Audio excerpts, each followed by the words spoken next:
listening to Make It, a podcast by Bonsai Creative that helps creatives in film get where they're going faster by sharing the advice, knowledge, and insights of professional creatives across the film industry. I'm your host, Chris Barkley, and with me today is my good friend and Make It podcast co-host, Nicholas Bugs.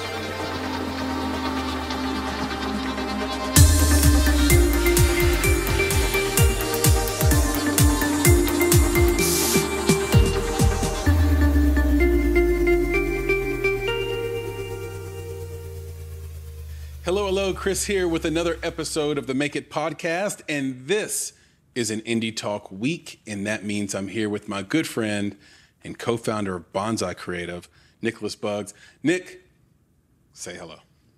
Hello. What's up, podcast folks? What's up, Chrissy B? What's going on, brother? Everything, man. Literally everything. It's all going on. What is going on in your life? What is happening? What's new? Oh, everything, man. It's like what's really crazy is that like this is film festival season, and you've been holding it down. Yeah, I mean for us, but for all the festivals that are working real hard. We've had a lot of conversations with festival folks these days. We've got some folks on the podcast coming up, or we've actually already had. We've got some festivals that we're going to be involved in. There's a lot of movement. Right. There's a lot going on. They're doing it virtually. They're doing it in person. There's this whole hybrid environment that's happening right now that we're staying busy in, which is awesome. Aside from that, like I was telling you earlier, I'm about waist deep in that Tennessee whiskey. It's OK, though. You know what I'm saying? Like, it's all good because, our heart is in Tennessee. I may be up in Maryland, East Coast representing. But, we got a lot of love for our folks in the Nashville area and worldwide. Yeah, and worldwide. But every once in a while, I have to admit that, Sir Jack Daniels, will call upon me and, he and I will hang out.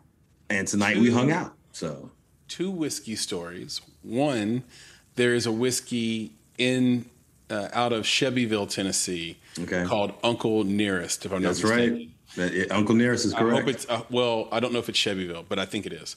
And Uncle Nearest is sort of the spin-off of Jack Daniels. No. Right? Nope. Right? Nope. No, you're going to correct me on this? I'm going to correct you on that, bro. Because it's not this. Well, let me finish because you're taking umbrage with the term the spin-off. Correct. But the point is that as history has shown us, the many successes of the white entrepreneur, there's usually a Negro right behind. Whether you pick a great white man, Elvis Presley, Sears, right, yeah, Sears without Roebuck. Sears was one of those dudes in New York with the watches in his jacket. Yeah. Filling on the streets hustling. Roebuck was the inventor. Right. He was the business dude. So Uncle Nearest. No one ever saw that dude's face. Uncle Nearest. Go try to find a picture of Roebuck. Right. You will not find one because his ass was black. That's on purpose. Okay, and now you have Jack Daniels. We love Jack Daniels in Tennessee. Yes, we do. As it turns out, he got that recipe from one of his. Was it a worker or a slave? No, he's a worker. He was a worker. He's a worker, and I do believe a highly trusted worker, advisor, if you will, in this game, right? So, I think he was an integral part of the process, but also knew his station, right? And understood that at that time, he couldn't be the face of that whiskey, right? That had to be, Sir Jack. So, he took his place, but his family decided to step up and say, hey, look, we're going to take the recipe. We're going to take our history, right? We're going to take our legacy. Yes. You preach, right? Look at you, man. Said amen. Mm-hmm. And we are going to bring it to Uncle Nearest and we are going to put it out there. And it's deliciousness, bro. Like I got a bottle, Uncle I'm Nearest not going to lie. Very good. Yep. And I guess history always allows these things to come out. There's part of it though that I guess is well funded with tremendous marketing That's just part of running a business. I hope that doesn't embitter people to the story. But no, the story is real, and it's the family. But the story is yes, exactly. Yep. The story is definitely real.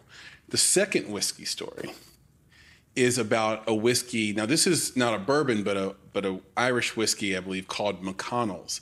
And some people might know that are really close to us might know that there's a gentleman who reads for us our scripts because we, despite the way it might feel, and maybe it does feel like it's really small, but we are a very small operation here. We are a small company. There is no way we can read all these screenplays. And so one of the people that reads for us is a guy named Jason McConnell, who's a writer, and he also reads and lets us know like scripts are good or bad. So imagine his excitement when he finds that not only is there a whiskey named McConnell, but it's an Irish. It's an imported whiskey from Ireland. He's an Irish guy. Has a lot of Irish pride, and here it is. So he goes and buys 4-5 bottles of this whiskey. Like he really just like spends more than he wants to spend on whiskey, right? Yeah. But he's got the whiskey, and he's going to hand it out to people. Look at that. Yeah, that's right. He got his name on it. That's right. And then he tastes it, and he hates it. He hates it. He's like, not a good whiskey story, bro. Yeah, and you know, he brought it over. We tested it, and yeah, it's very average. Yeah, you had one of those moments. You're like, oh man, let's just do it. You're like, exactly. Very, very average. He left the bottle here. Of course, last time he brought it, he left it. Right? It's been collecting dust until tonight, but I did have a little bit of McConnell's Irish whiskey tonight. So hopefully they'll come up with like a different batch, something that is a little bit richer. Good. Right. Yeah. Okay. Yeah. Mm-hmm. There was a warning sign. Your whiskey shouldn't be yellow. It was like, why is it yellow? Right. Because I figured that out. It was golden. No, that's not cool. That's not whiskey. I don't know what that is. Well, you know, leprechaun, pot of gold. Maybe that was the idea, but that was the connection. Is that stereotypical? Wait. Are you telling me that McConnell whiskey is actually leprechaun urine? I mean, like...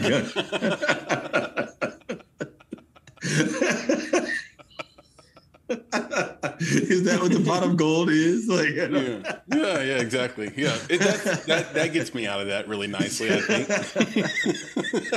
it's a leprechaun urine. It's not the gold at the end of it is the gold. Rainbow. It's gold. It's actually gold. That's wonderful. That's wonderful. Yes. So you changed your whole mindset on rainbows. It absolutely did. And now I've moved. You see, you're still consuming. I have moved on now, to Defiance water here, which is this is where they try to sell you. They defy limitation. Now this is just water. Yes, of course. And it's fuel, bro. Don't call it water. Yeah, it's fuel. It's daily No, it's not water. It's daily hydration solution. It says right. on the bottle. It's a solution. It's a daily hydration solution, magnetically enhanced. What does that mean? And ultra purified, pH balanced water, BPA free. Hey, that's what your people are drinking who keep telling us that the magnets stick to their shoulders. Yeah. They're drinking that magnetic water. Magnetic water. And they thought it was the vaccine. Exactly. It's not the vaccine. No, bro, it's your water. It's your water. It's your water. Oh, God. This is about buying water that other people can't buy. Yeah. And I think that's stupid, but here I am with it. But I didn't. Now this is a subscription that I didn't buy. This came from a friend who has part ownership in this country named Shiva.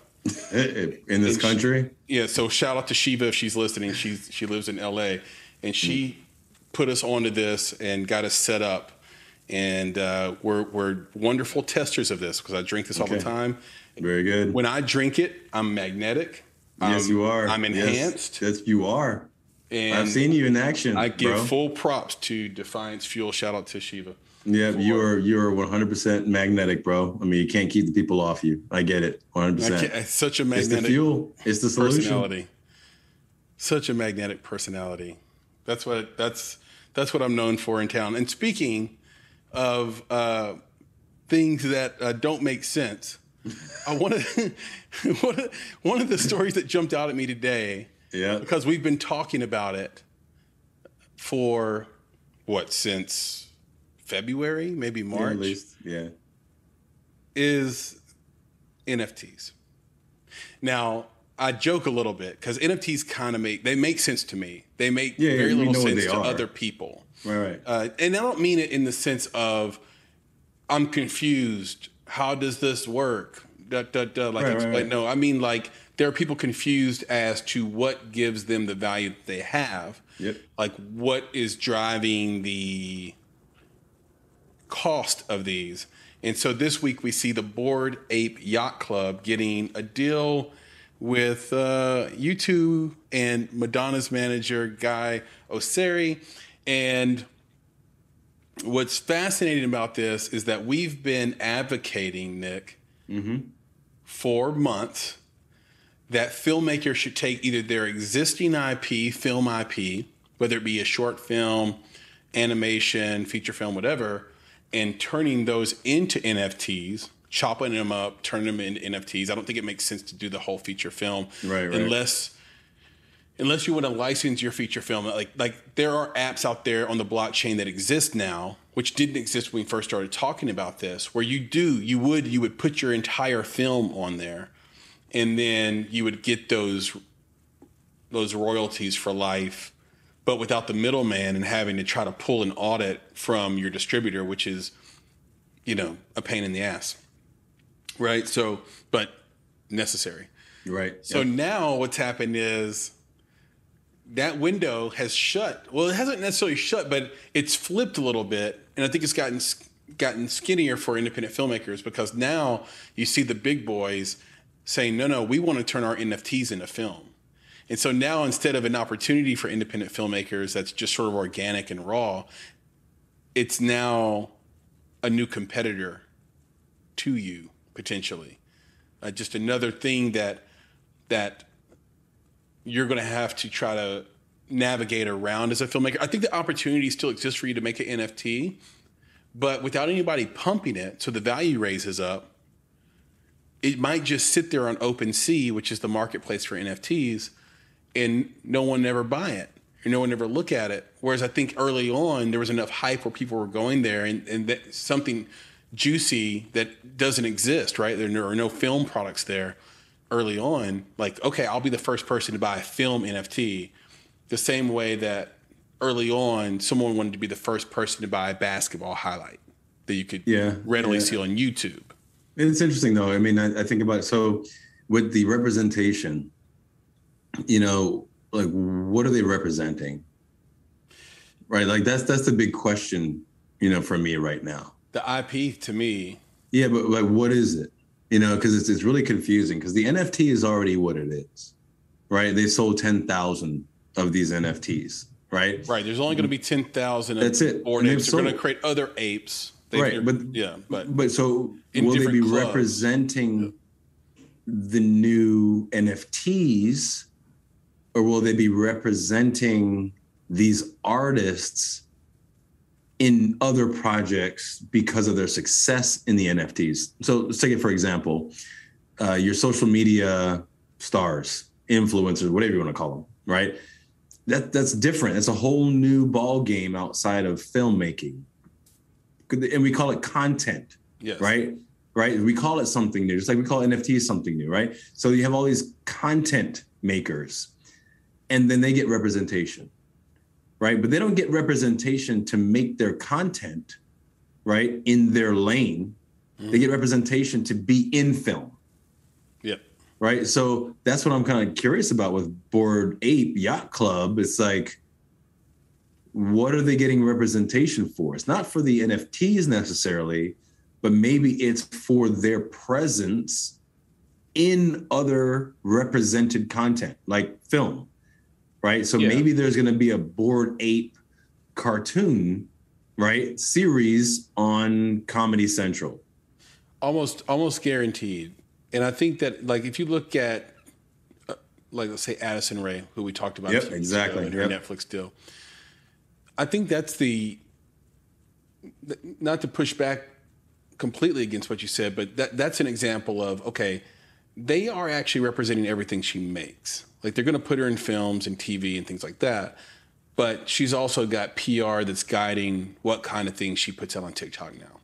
Like, that's just part of the machine. And I think there'll be a machine behind Bored Ape Yacht Club and the original, 4 founders of the club. Look, I almost bought an ape.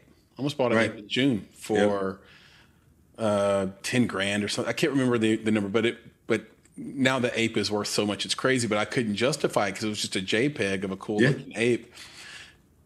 But that was a mistake. Obviously. Well, only if you can sell it. Only if you can resell it. Right. Only if you can find a new bag holder for it. Exactly. And that was kind of it. Like, I didn't want to be a bag holder for it. And now you can go out and get them. Well, they're sold out, but before you could get them for $150,000. And it's like, okay, I got to be a $150,000 bag holder of these apes. I don't know about that. But the totality of the apes is worth billions of dollars. I think $2.6 billion or something like that. So so maybe it's working out. They have about 5,600 buyers, 5,500 buyers, something like that. I don't know if all those are bag holders. I don't know if some of those are part of the pump and dump group. And do you even know? And honestly, like today, because there's so much interesting stuff, I'm just going to put it like that. Yeah. How do we know? How do you and I verify that 10,000 were sold? The blockchain. So the blockchain is the digital ledger. So how do you and I verify that 10,000 were sold? You can say the blockchain, but the blockchain. No, you just go to the ledger. It's online. You can see it. I know, but that's what I mean. That's for everyone else, right? You got to understand how to get to the ledger, right? How to read the ledger, understand it, because most of us can't understand. Like, what do you mean go to the ledger? That's what you're saying. So if you're an outsider, it's harder. If you're an insider in this, it's very easy. You know where that ledger is. You can go find it. There are links to it. Right. You have a MetaMask wallet. You have a Coinbase wallet. You have a Electrum on your desktop to store some of your hidden crypto away. Like, I'm in this space a little bit more than you, but so it doesn't seem foreign to me. Now, what does happen, and this is what happened recently with, oh my gosh, what was the company? It might have been CryptoPunks. Yeah, well, CryptoPunk. Might have been CryptoPunk, or maybe someone actually at OpenSea. It could have been at OpenSea. So basically, an employee was buying them. So this is where the corruption comes in, Nick. That he was able to see what was available first before anybody else. So we've always talked about this privately, about how so much of the game is about front running. That's right. How much being successful in a business requires you to have some type of specific knowledge or forbidden knowledge, or both. Right. And a lot of times the forbidden knowledge is your ability to front run a market. So this guy was front running the market, could see that was going for sale, so he'd buy it first. Then under another handle, I believe is how he did it, he would put it up for sale for more than he paid for it. Mm-hmm. And so he was profiting off of being able to be early on the NFT. Well, he could be early on whatever. It doesn't matter. By doing that, it raised the total valuation of the marketplace. Mm-hmm. So all the prices were higher, right? And that he didn't get fired. I think he got reprimanded. I think he had get fined, or he had to pay something back. I don't think he got fired for that. And so again, buyer beware, I think, a little bit, because to your point, Nick, because the space is really new. But also understand that if a service of any type is free, it's free for a reason. And so, and if it's thriving, someone is getting paid somewhere. And as a user of that service, it is incumbent upon you to figure out how that company is surviving if you're not paying them. It's a whole, but it's a game, right? So I look at Banksy is the same thing. NFTs are digital, art. Banksy's things, the recent one that was shredded is what it sold for. I think it's 24 million. Yeah, but why? Then he hit that button. Yeah, but why? Because Banksy's rare. No, exactly. Original Banksy's rare. But it doesn't matter. I can draw something right now, and it'll be the only one, bro. Yep, but you're Nick and not Banksy. Exactly. Exactly. So that's what I'm saying. It's like this. It's a niche, weird thing where it's not worth it until someone makes it worth it, right? Like it's this weird thing, and that's why it's really odd to people when you have these, these bored apes, 10,000 of them, and then you say it's worth $1 billion for what? It's a JPEG of an ape, digitally done, not even hand drawn. I think the name of the company is a wink at the people. Yeah, but that's the thing is that to your point. But they're inside. We're all bored apes. But they're inside. So that's what I'm saying. Yeah, they're inside. This isn't people who just decided to do something. They're already connected. And they're like, hey, we're going to play this game on everybody else. We're going to create this crazy valuation and we're going to have some fun with it. And then we're going to get representation. It's all inside, like the gates of Hollywood, the gates of, that's what this is. That's why, the regular person is like, what, $1 million, 2 million, what? Why does an ape? That's what this is. This is playing games. So I think that for me, the most important thing is for the indie filmmaker that we talk to, it's like, look, y'all got to be prepared to compete against these folks. Like, that's the deal. It's the same thing with social. It's like, well, those aren't filmmakers. Yeah, but they're getting, 6+ figure deals with Netflix.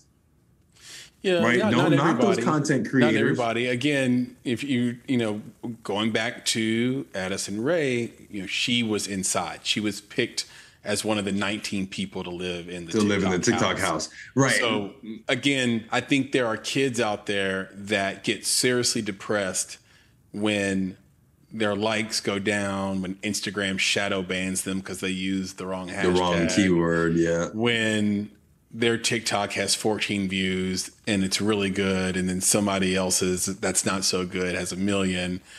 You have to understand why that is happening. It's probably not based on inside game. Your content, and like you said, it's a game. But the thing is that but that's what you're competing with. Like that's what I want. Again, from me, for the independent filmmaking community, like you got to understand that you're competing with them, right? Because it's all about those eyes, right? It's views on content. So the folks who are making social media content, they're stealing eyes and they're changing the game for what those eyes want, right? Like you think about it. You take social media and then you jump back 10 years.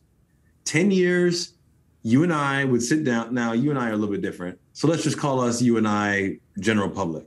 Yeah. You and I general public would sit down and read an article that could take us 10 minutes to read, right? 10 minutes to read an article.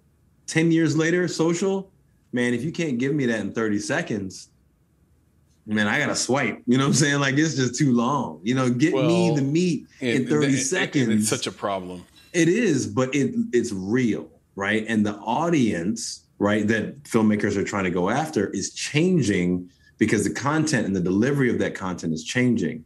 So filmmakers have to change and shift to that. They don't have to change their game, but they have to adapt, right? So if you make 30-second content that compels somebody to watch your 30-minute film or an hour-long film, that's great, right? You still made your film, but you learn how to adapt to the short-form content. So think about NFTs. Like, what does that mean? How does that change the game? What does that do for you? How do you leverage it? Don't ignore it, right? Like, think about how it's impacting your industry. Pay attention, and then where you can adapt and adopt it. That's my whole thing. Just pay attention to what's going on. That's a question. That's the original question I was asking. Is right now, would you? Because so many of these filmmakers are multi-talented, right? Mm-hmm. Is it better for you to create an NFT series and promote it and push it and then try to get a deal out of that and then make your film? Or is it still the thing to do to make your film first and turn it into an NFT? Because I imagine that the size of this deal, we're going to see maybe a Bored Ape feature film that is kind of like the Ninja Turtles. You could see animation. And I think they have to do it. Why? Because Disney is just blowing out every other studio right now for this year. They have over $600 million in revenue. I think the next closest might be Warner or another group. And it's just, I think they're like maybe 300 million below that, maybe, or 200 million below that. So here's an animation house. Animation's winning the day. What if we make are the animations though? Are the animations right now? Is JPEGs? It's stills, man. Right, but they're going to turn them into animations. And the thing is, you said earlier, 10,000 apes. Well, how do they do that? I don't know if they do. I think they pick 5 apes that look good together, and then the Bored Ape movies become these 5 apes we follow for the next 100 years. Exactly, and that's the plan. And then they're going to compete with Disney. You got it. Yeah, because or even potentially sell to Disney. Remember, because they didn't sell all the apes, and they said that. Yeah, they had some of them that were reserved.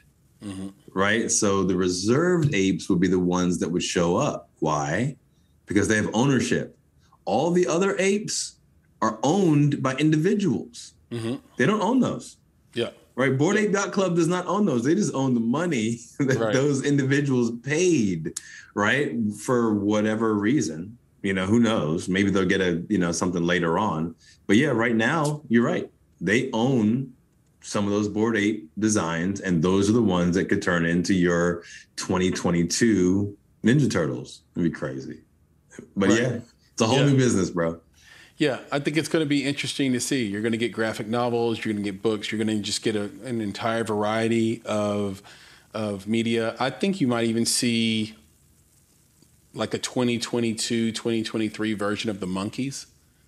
So the band The Monkees, you just re-release them as the Bored Apes. As the Bored Apes. Their very first single is like, hey, hey, we're the Monkees. Right. And, they pay the licensing, no big deal. And then they release the rest of them, but it's kind of like geared towards a certain group, like teenage group or preteen group, and we're off to the races. Or maybe they do what the Gorillaz did and go to a larger audience. It's hard to say. Yeah, it's interesting, and like I said, it's for us right now in this market and the industry that we speak to. It's all about just pay attention. Yep. That's it. Just pay attention to what's happening. Don't dismiss it. Don't discount it.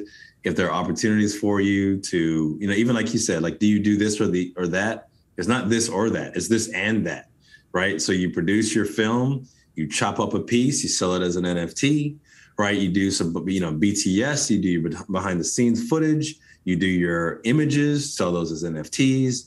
Like, there's so many ways to leverage it. Don't discount it. Use it in any way you can. Yep. And so speaking of, I'll to put a button on that, and also have a bias towards action. Yep. Like, actually, what's Lee Abrams say? Actually fucking do it. Do it. Yep. AFDI. It's another acronym. Right. So anyway, inside joke. I have a problem with acronyms that we say as words. Right. That don't actually spell a real word. There are lots of acronyms. So you prefer I say AFD? Let me say AFD. Yeah, I think we shouldn't say AFD. AFD drives me crazy. The way that IATSE drives me crazy and SAG-AFTRA drives me crazy. But then we'll say WGA, PGA, DGA. We'll say anyway. Booga Booga Dooga. Yeah. Acronyms are crazy. Who is the person that is down the yellow brick road behind the curtain that says, "We shall say this all together"? That's right. Yeah. No, we shall speak each letter. It's us, man. We can say it. We can Booga Booga Dooga. You know what I'm saying? Like, I'm a member of the Booga. You know what I'm saying? You remember the Booga?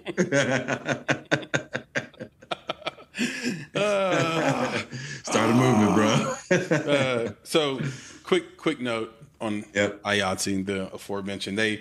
Strike is avoided. Yep. Who knew? I think I knew. Yeah, I think you know. I think we know. Here's the deal.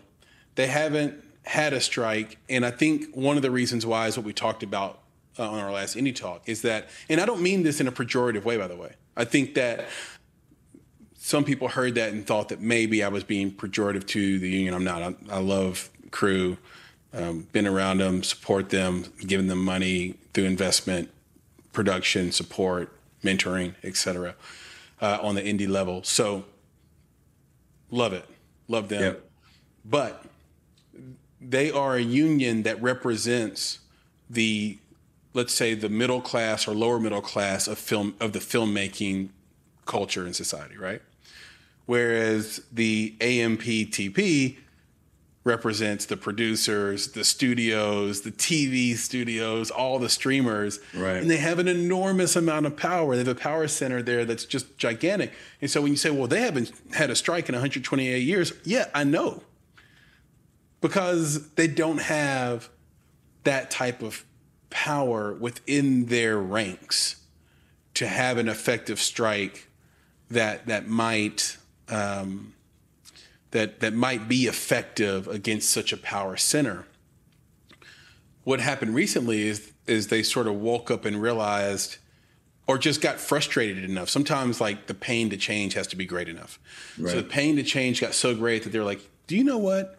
If we walk out, they're screwed. Well, maybe they grew it big enough. I think that's the other part of it. Hey, they're screwed. And I think the other thing too is the thing got bigger than the Hollywood 13 local, right? Or local 30. So it was a nationwide sort of thing. PR did a great job of getting it out to all the channels. And for sure. So we all knew about it. And they reached a resolution, 3% raise for the next 3 years, living wages for the lowest paid of crew. So you're talking about maybe some of the assistant roles and PA roles and things like that, potentially in other low-paying roles. No more Friday days where they're going to work Friday night and go into Saturday morning. So this is good. It's a good start. I think there's a lot of undisclosed. And I think it has to reach nationally, not just be in Hollywood. But it's good news. But it's really great news and this is what I thought was really interesting. And like I said, we don't have to stay on it a long time. But I think what I thought was really interesting here is that there's one player out of all the players, and there's so many now in the streaming space. There is one player who is quietly going to be deeply affected by a strike, and had been quiet as a mouse the whole time. They happen to be the most powerful company in the world, arguably. Apple Plus, or Apple TV, has taken on a unique and different strategy, very quietly, a unique and different strategy than every other streamer. What every other streamer or SVOD does is they compile a bunch of third-party content. And this is the Netflix model going back to 2007, where we're going to license Sony's library, we're going to license this library, and we're going to license NBC's library, and people are going to watch that, and then we'll sort of, as it goes along, make some original content. So even to this day, of all the original content Netflix has made recently, which has been tremendous, 69% of its content is still third-party. Yeah, great long-term contracts done how many years ago, right? Because if those third parties could get out of them now, they would. Exactly. Guess how much third-party content Apple has? 1%. So their entire nest egg rests on their ability to continue to make original content from scratch. Yeah. Whereas the other streamers, and remember, this strike was really about Netflix. So every other streamer was well leveraged to say, you know what? They can strike. They were ready. Like Peacock, Paramount Plus, Showtime, like all those guys were ready. HBO Max, they were ready. They were like, okay, all of our content's already made. And we stream. Right. And what everybody watches is already out there, so we're good. But Apple, who has invested so much money quietly in original $1 content, billion plus in original content, very quietly, they have the smallest library of any streamer. Oh, they'd have to. And their strategy is that while they go wide, we'll go deep. That's their strategy. They're hoping to win the long game. So in the short run, they're getting their asses handed to them. Yeah. But in the long game, their goal is we're going to make such good stuff that's going to win all these awards. It's going to sweep, and people will come back. And then in the long run, we'll be able to license these things because they are top rate. Yeah, and because better than better. They're better than the best. The level of uniqueness, right? It's like I can't get this anywhere else because some of that content that I feel that's on, some other streamers, you can get either the same content other places or like content other places. Yep. Right. That's the difference. That's a differentiating factor with Apple. It's like, no, you cannot get it. Right. You can't get anything like it. Like you just can't. And they don't have one star that's kind of driving all the viewership to their streamers. So many of the streamers are like that. Right. Like Peacock is really driven by the fact that they have The Office and Friends, and they have Friends is on HBO Max. They have and that they have Kevin Hart and like just a few stars that bring people and a few shows that bring people there. Hulu's the same way. When they started, it was like, oh, we have the entire Seinfeld library. Like, that'll bring people. And now it's Handmaid's Tale. It's Nine Perfect Strangers or whatever it's called. Yeah, right. Yeah.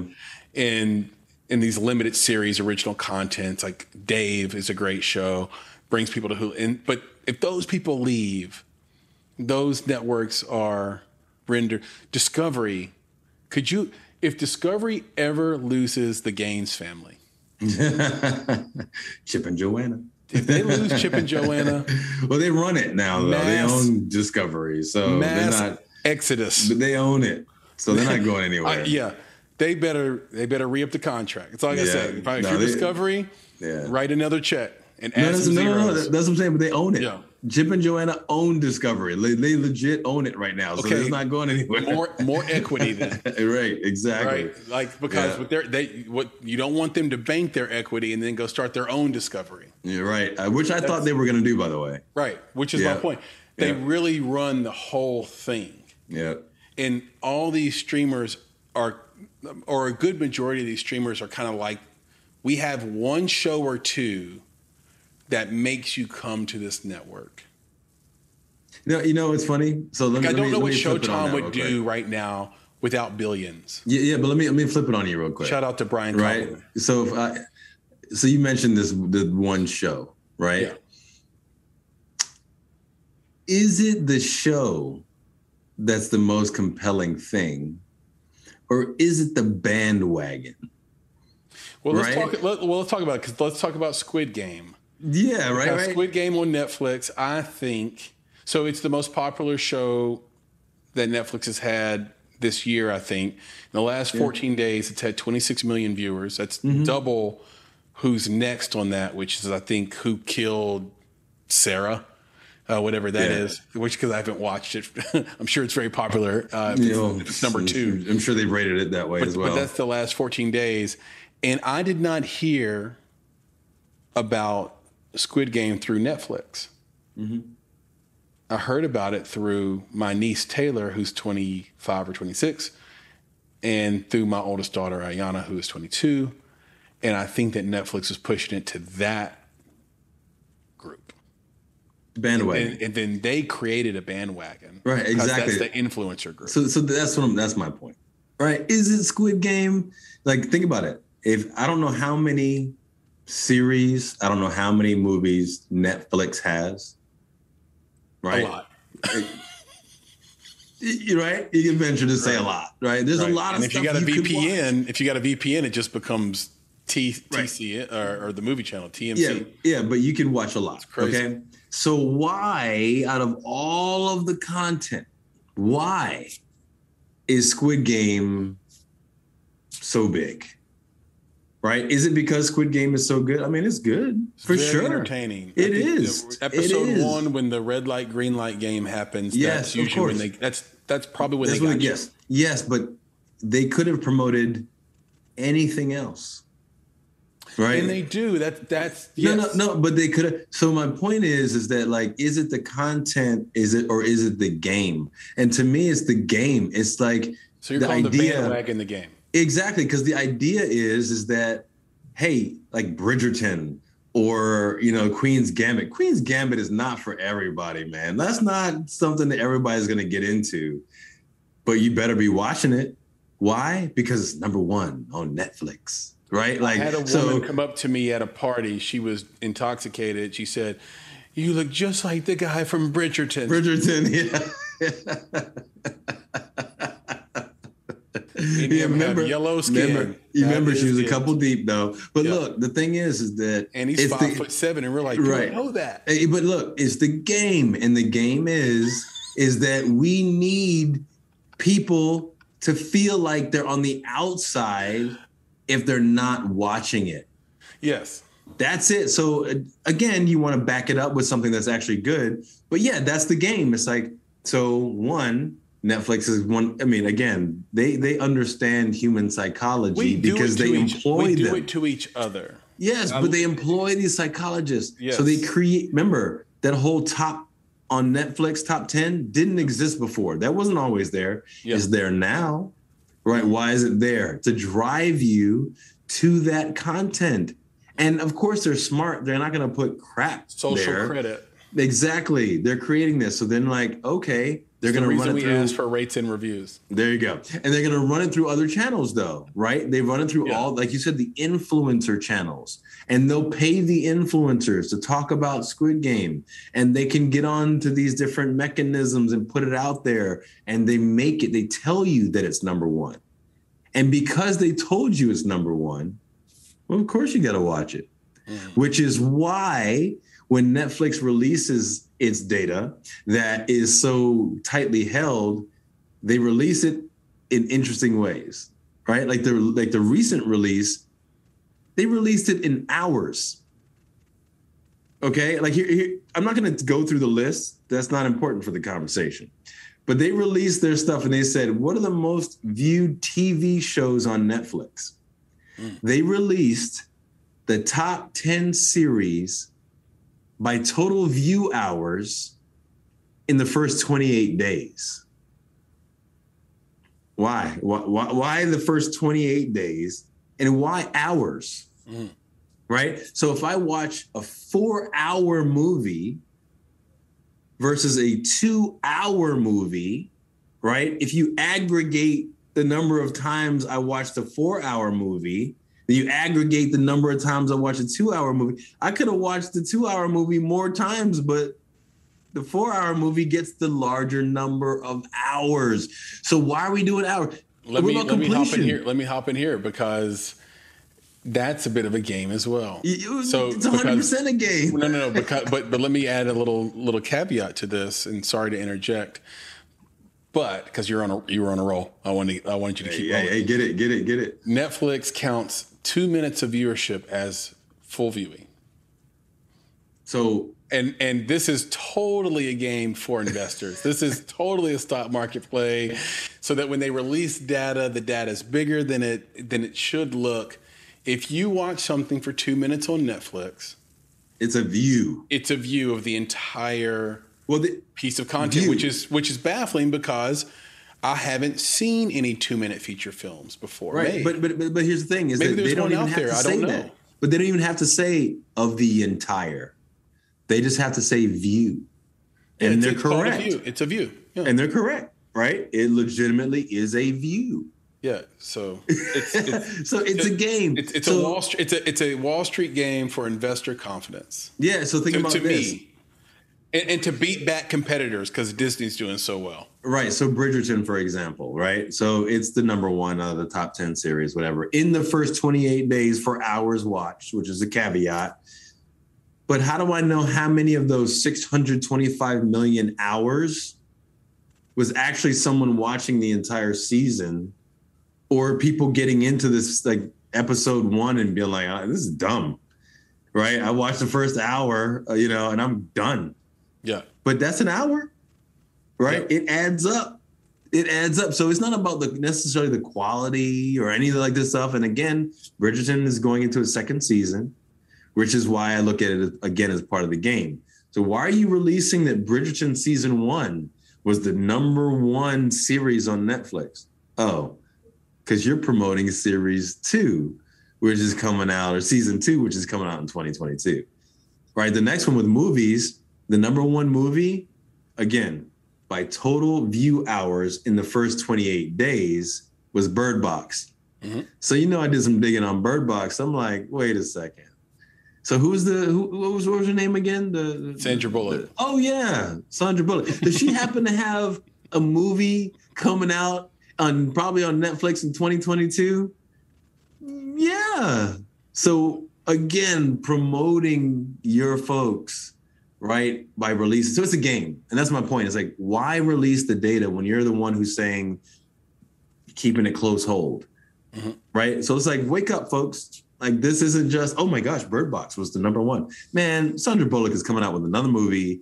That movie is likely going to be on Netflix. So they're blowing her up right now so she can be in the news. Right? Oh, Sandra Bullock, did you realize that your movie, Bird Box, was the #1 film on Netflix? It's like, oh, really? I didn't know. Let's talk about my new movie. Oh, I see how y'all playing the game. It's a wonderful thing. And it's the power of owning the entire vertical. Yep. The whole kit and caboodle from a data standpoint. So you can have data scientists in there. You can have the data psychologists in there. There you go. Who know how to play on human emotion. And you can own the whole thing, and then you can make your own definitions, right? Like, is a view, so anyone that's familiar with Netflix's interface, when you click on a show, or not click on a show, but when you scroll over a show or a movie, it plays you a little preview. It starts playing. That's right. Now, if I leave that there for 2 minutes, is that a view? Is that a view? I would venture that it is. Exactly. And as an independent filmmaker, or independent filmmakers out there and independent creatives like we are, we wish that other streamers would adopt this, but they won't, because then they would have to pay us more or closer to fair market value. But it works for Netflix because their deals are licensed deals. Yep. So they've already paid for it, and it's a lump sum, or they pay it out in quarterly checks, but in specific they own amounts, it directly, regardless of how many views it gets, right? Because if it were different, then a view would be an hour. A view would be an hour and a half. It would be as long as it needed to be to prevent you from coughing up the pesos there. So that's the interesting thing about it. And so you own that. You can call a view whatever you want to call a view. And of course, you own the algorithm that can push the content where you want it to go. And then you just hit you have all the email addresses, so you can hit everybody's email and say, hey, by the way, the show we sent you earlier today, it's #1. So, if you want to be part of the what society's talking about, that's right. You don't want to be, and like I was saying earlier, we do it to one another, and we do it without thinking. Yeah. So when I meet someone who says they haven't seen Game of Thrones, I'm like, oh, we can't be friends. And then deep down, that's that bullshit. Yeah, that is 100%. But I see that, I'm like, 100%, bro. Or like somebody will say, well, I tried to give it a shot, and just a little bit too violent, a little bit too gruesome. Come on. Yeah. Hey. I'm judging already. I'm judging. See? Yeah, you're part of the machine, man. Reducing you. Don't do it. Down to a peasant. Just remember, they're trying to make you do this. You're one of the peasants in Game of Thrones. You're letting them control you, Chris. Don't let them do it. That Cersei punished for your insolence and calling the characters' names. Don't do it, bro. Don't do it. But we have to be. But you're right. We have to be cognizant of how we're doing it to each other, and then say, is this on merit? Now with Squid Game, that filmmaker chipped away.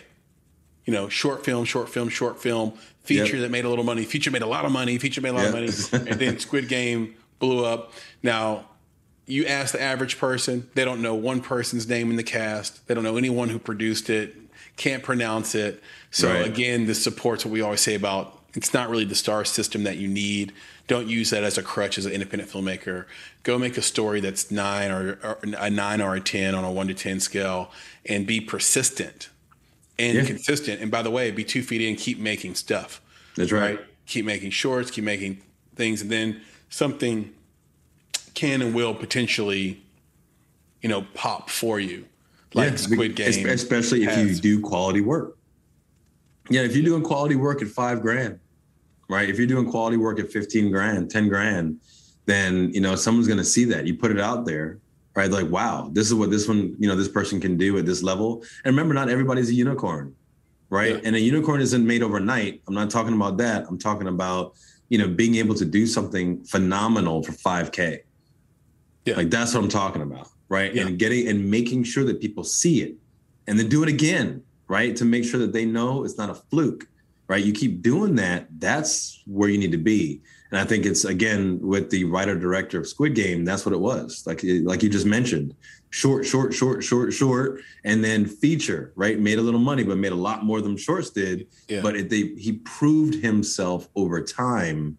Not overnight. That's exactly. And that's what led to Squid Game, being picked up. Forget it being a sensation, right? Because remember, Netflix had to choose it. Before, they didn't know that it was going to be this big.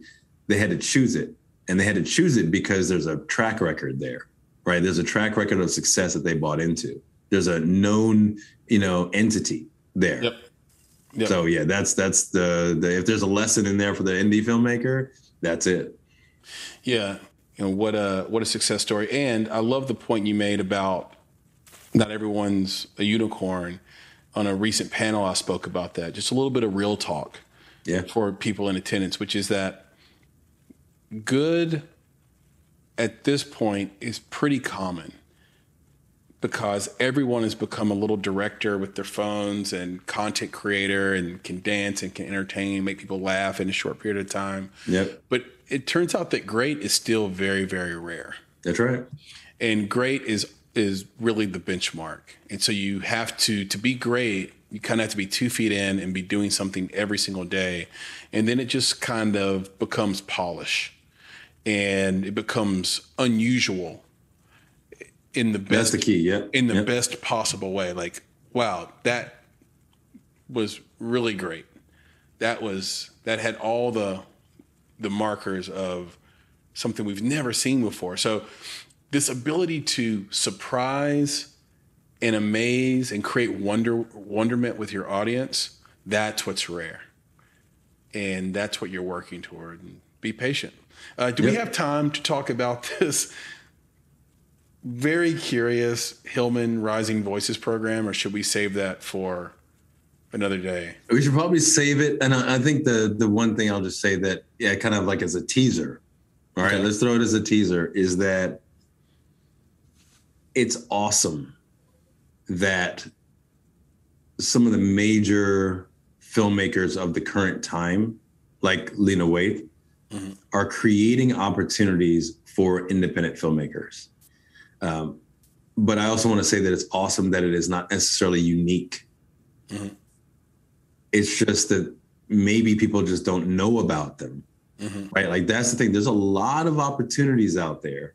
A bunch of the ones that I've seen lately, either fortunately or unfortunately, I'm not sure, depending on where you live and what you want to do with your life. A lot of these I've read, it was like, you got to be in LA.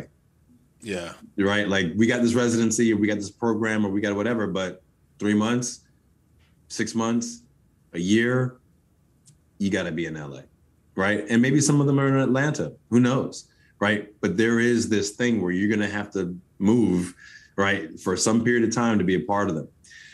But back to this one, I think it's pretty amazing that there are these programs. And I think, if anything, folks should be out there looking for them, right? Trying to get yourself, your film, your project, your idea into these programs. So even though we do strongly believe that there is a gilded cage to Hollywood, we've talked about this before, right? They're the gates, right? These gates of Hollywood that you have to try to get behind. there are several doors, right? And back doors to getting in. You just have to keep your head on swivel. So yeah, with Hillman Grad, their program there is pretty phenomenal, just to bring filmmakers in, and they basically provide funding for two things, right? One is production, the other one is advice. And in the end of the day, I think you're paying more for the advice, the mentorship, the tutelage, all that, than you are for the content you're creating itself, because they're short films. But there's a potential that advice, that mentorship, is actually worth its weight, or in gold. So, yeah, the old saying goes, if you want money, ask for advice. And if you want advice, ask for money. And, we've talked about the sort of gates of Hollywood, and there are people in Hollywood that would say, no, that's not true. You just need to have a great product, whatever. I think you have to go through the work of creating relationships so that someone will see your great project and absorb it and pay attention to it, because everyone's so busy. Yep. And it's important that people know their history. When the studio system was created in 1913, their absolute desire was to become a monopoly in an exclusive industry, because they were running from Edison. So the Jewish community came in, they were able to get work in the film industry through the Edison Trust, but Edison was charging them a fee. Mm-hmm. So they went west to avoid Edison. And it was D.W. Griffith that went into Hollywood because they were being nice to him about filming. And that's how we got Hollywood. And their absolute original goal was to be an exclusive industry of 5 studios that blocked out outsiders. So if you're someone in Hollywood that keeps repeating that there's no gate, there's no wall, there actually is, and that was the original intent from Jump Street. Yes, a lot has changed since then. Yep. And there's more opportunity than ever. But every company that tells its investors to invest in them, their basic long-term story is, we're going to be a monopoly in 50 years, so don't worry about it. Movie industry is no different. So, Nick, oh my gosh, this has been a ton of fun again. Yeah, always, You're completely man. Hammered. I tell you, man, it's like 2 feet deep. Like I said, it's waist deep at this point, right? But it's all good. I had a good time. We had a great conversation. Lots going on. I want to make sure that we also take some time here, man, to talk about, and not necessarily to talk about, right? We're not going to get into it because this is the end, right? We got to shut it down. Otherwise, we'll just keep going. Right. But we got some festivals coming up, man. We do. We got to talk about it a little bit. I want to give some props to NAF, Nashville Film Festival. I want to thank them for the hospitality and the good time during the festival last week. I want to thank Five Stone Studios for having me, and by proxy you, at their end of festival party. Festivals coming up: Indie Memphis, there you go. One of the best independent film festivals in the country, in the world, led by the wonderful and incomparable Miriam Bell, who is artistic director there. Also, Knox Shelton, who is executive director there. We'll be there on the 22nd and 23rd, and I'm looking forward to it. And it runs, though, from the 20th to the 20th. To the 25th, but they're actually doing something on the 26th as well. So it might actually run through the 26th, if I'm not mistaken, in terms of like the awards that they're going to give out. And then after that, we have the Fayetteville, Arkansas, so the Fayetteville Film Festival. Yep. November the 11th through the 13th, I believe, and we'll be the jurors on that film festival. In terms of, I guess, short and feature film awards. So the narratives. So super excited about that. Did I leave anything out, Nick?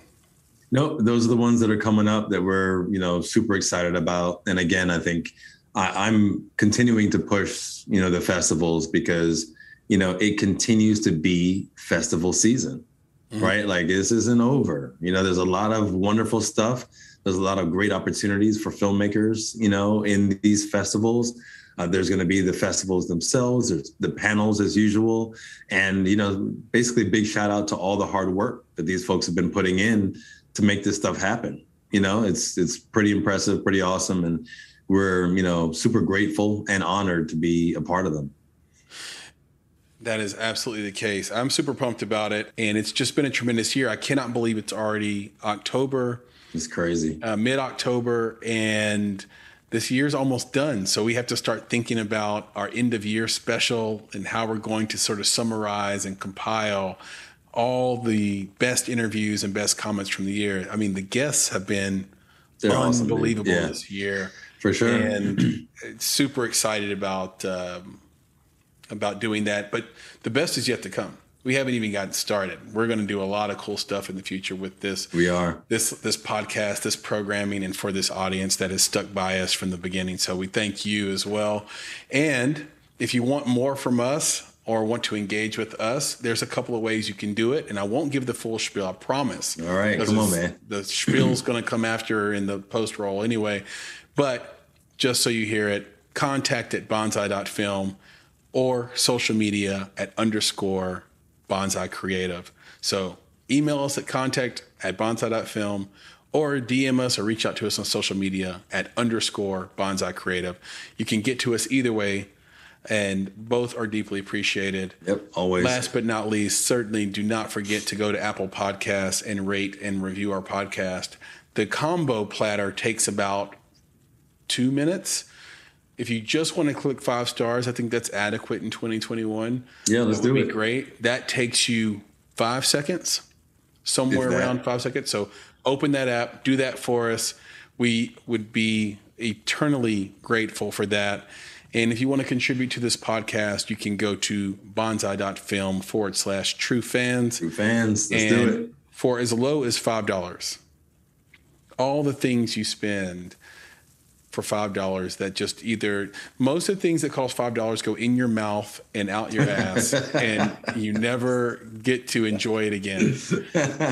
This $5 goes to is evergreen, because even if I drop dead and you do too, Nick, please don't let that happen, universal God. But even if that were to happen, the content remains, lives on. So your $5 is a great investment because, the fact of the matter is, you'll get to enjoy it forever and ever. Amen.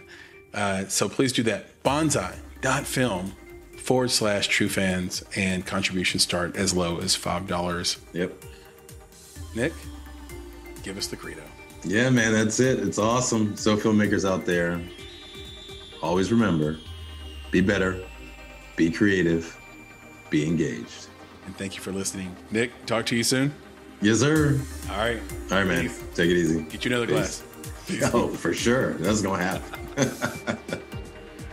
You've been listening to the Make It Podcast. To find out more information about this week's topics, including links to relevant blog posts, projects, and indie creatives, please visit our website at www.bonsai.film. If you haven't already, you can join our podcast community on Apple Podcasts or the podcast app of your choice by searching for Make It Bonsai Creative, and the show will pop right up. You now have the opportunity to support the production of this podcast. If you love Make It and are a true fan of what we're trying to accomplish in the indie film community, please visit www.bonsai.film and click Contribute. Contributions start at only $5 monthly. You can follow us on Instagram and Twitter at _Bonsai Creative, and on Facebook by searching for Bonsai Creative. You can provide feedback to us via email at contact@bonsai.film, and you can follow me, Chris, on Twitter at FlamingYourHeart. That's FlamingYurHeart. And of course, if you're looking to take a big step towards your filmmaking success, go to www.bonsai.film and click on Services to explore a variety of offerings, from keynotes and panels to pitch readiness assessments and so much more.